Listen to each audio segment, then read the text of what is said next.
Reprenons le conte des trois frères pour créer une carte imaginaire. Nous allons construire à l'envers, mais vous verrez ainsi à quel point il est important de laisser dans votre récit des indications géographiques.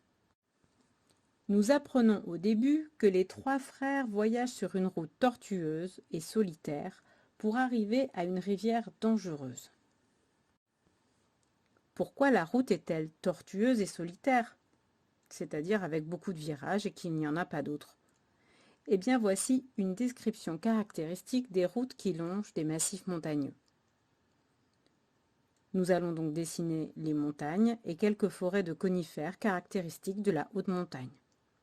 Puis, une rivière qui y prend sa source pour se jeter dans une mer ou un océan. Revenons au conte pour traiter le chemin. On sait qu'il est seul sur cette portion de territoire et que nos voyageurs ont déjà beaucoup marché.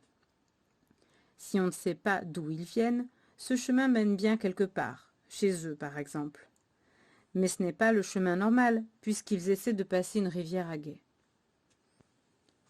Voici donc le chemin tortueux emprunté par les frères et le passage de la rivière pour aller vers le village. Plus loin, nous apprenons qu'ils vont suivre des chemins différents. L'aîné marche une semaine vers un village où il trouvera la mort. Le second rentre chez lui, il s'agit peut-être du village initial, de leur village. Le troisième se cache, peut-être dans un petit village, un hameau.